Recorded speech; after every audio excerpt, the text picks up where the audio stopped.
we are going to talk about the proximity of Kabale town to the border of Katuna, and how the people here have benefited from the trade.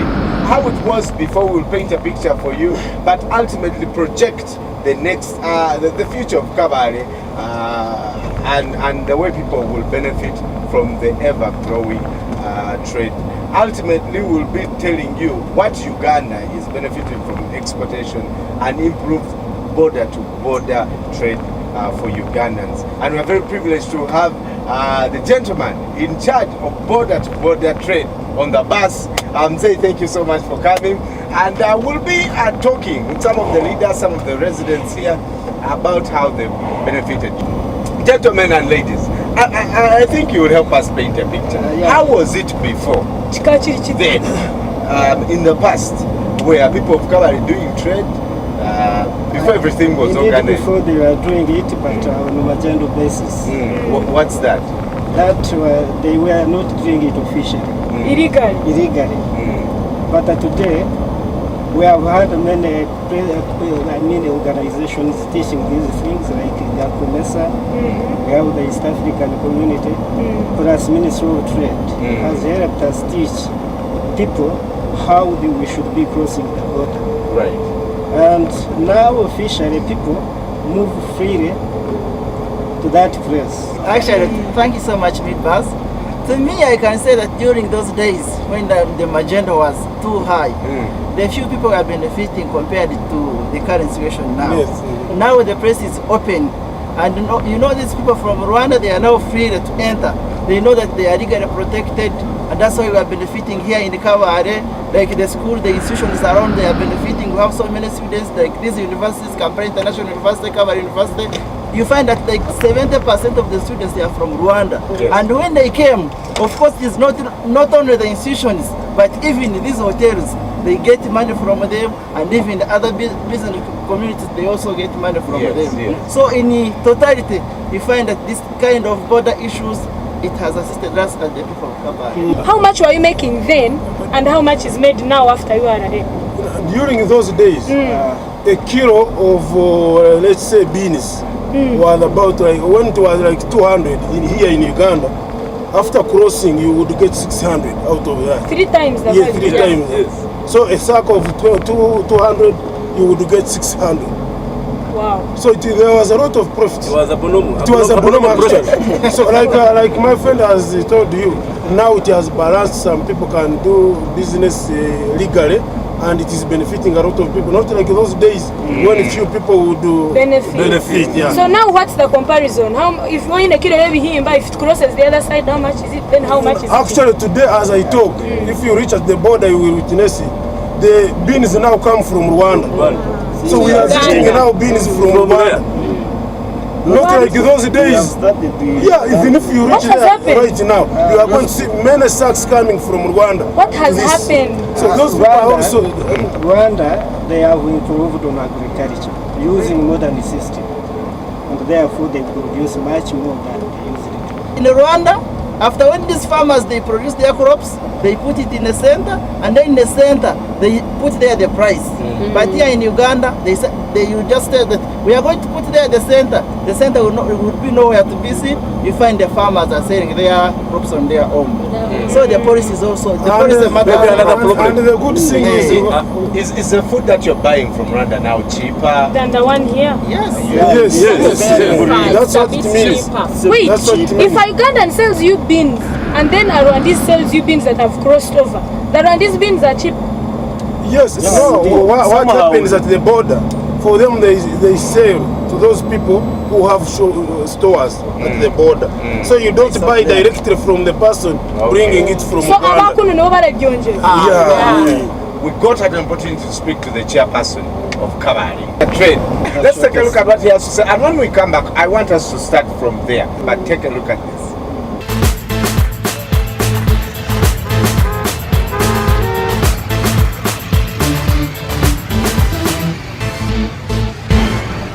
All trade this is the focus area, the nucleus of the trade. So we have advantages in Kabale in that all the shopping shoppers are buying their merchandise from Kabale. I've already told you from Kanungu, from Kisoro, from parts of DRC and some parts of Rwanda. So our traders here are at a very good advantage. The challenge is at the moment, Kabale, the infrastructure is not good. You may agree with me that the road network here needs a lot of improvement. So already there is the government has engaged a contractor to build the road all the way from Kampala, Masaka, Mbarara, and now they are on the way to Katuna. So I hope within the next few years we shall be okay. Now the benefits of this trade, the booming trade in Kabale, the traders actually have managed to pay their school fees for their children at all levels, university, secondary education and primary education.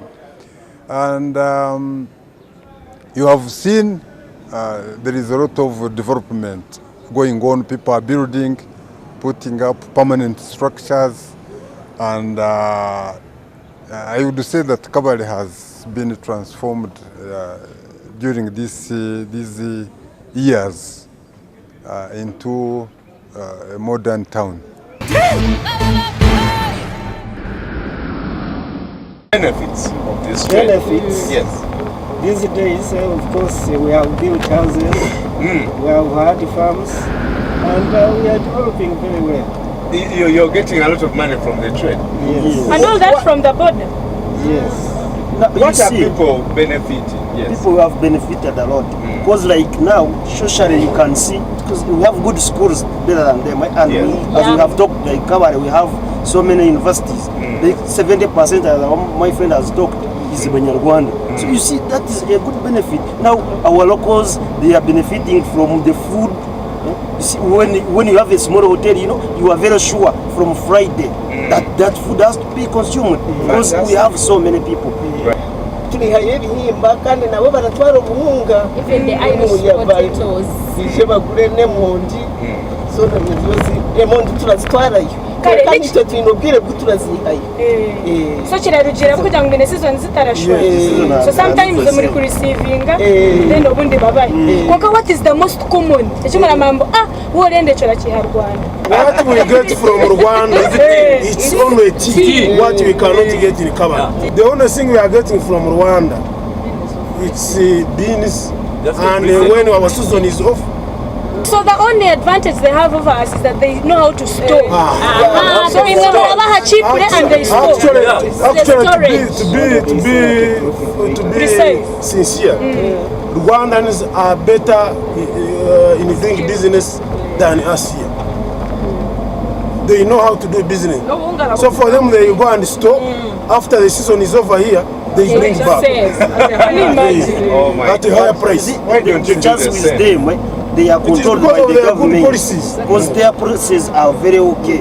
For them, you see, the policies are implemented by the government. But for us, that's the problem we are having. You can say this as they are talking about the nuts. Now the cows are bought from here, they cross to Rwanda. But for us, the one which you are giving us, they could say, you give your friend, then eventually you don't give. But 5 years ago, approximately in 2007, Uganda informally exported goods worth $776.5 million US. But we imported goods estimated at 57.2. As therefore are recording a trade surplus of $719.3 million US.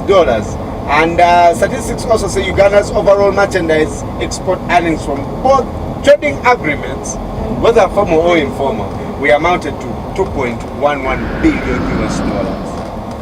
Now, Mzee, these are figures of 6 years ago. Obviously, things have changed. Yeah.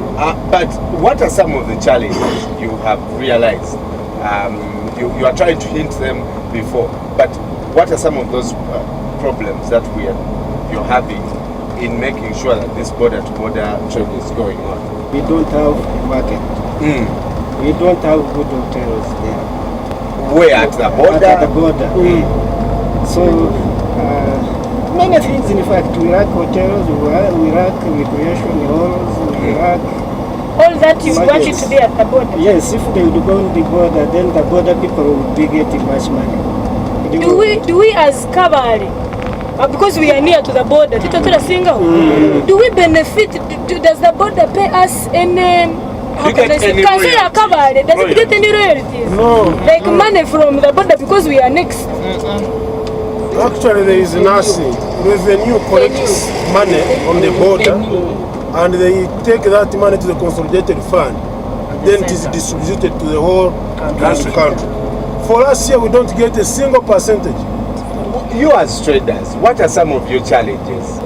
Tunataro storage facility. Ati nareta nke kutia y'ebihimba none injira byaho mpomwe so tinyine bargaining what bana ikayo bakansera bo bana ntine cyo kugira cyo gukora mwe no jangwa ronka storage kuko bakuri bakora tukisha kamanyine megu store maybe kama standard price exactly nyine megu ti kumoriya ine mu 20 tubihamira otuje mu mitwenda mekutia esentes kandi bagire kibazibaye bonga bo kugira ngo ninyishanye nakagutiya kamweti nyine hunda akore utarinda kurara wachimwe ati anabanshara ebizo baninjira kushari kongera aryo cyo guyagamba ikira determining price ya border. What determines our price at the border is the exchange rate. When the exchange rate goes up, the products from Rwanda, they are cheaper here. You get me? When the dollar is up, that means Rwandans can sell here at a cheaper price. So that means from Katuna, it's better to buy from Rwanda than here in Uganda. Those things will be cheap. So what determines our price here is the exchange rate. What should we do to improve? We have seen all these challenges. What do you suggest government should do or URA should do to help us? Or you as Ugandans do to learn from the Rwandese? The same. In Rwanda, that's why it is happening in Rwanda. They have a person who buys and keeps like a cooperative, and after the season is over, they come and sell here. Because at the and we buy our own product at a higher price. Yes. I think we should teach our people here to stop being self-centered. The market is just everyone is self-centered. They want big profits, and we have benefited.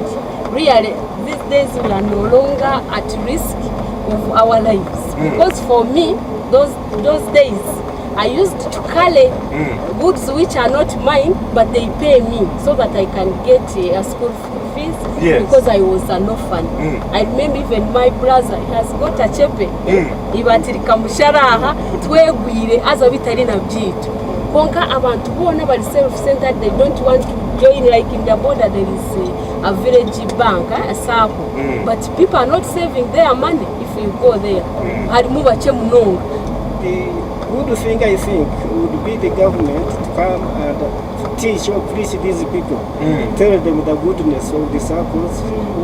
Or even put a bank. Or even the banks. We don't have banks until it's very awkward. While the next to us, they have 2 banks there. Yet here, we don't have. And yet, we have always asked for banks. They don't know why. And even formerly, we had a bank there. And it closed? It closed during the war. Over Rwanda, it closed. After that, it was not reopened. Yes. So that is the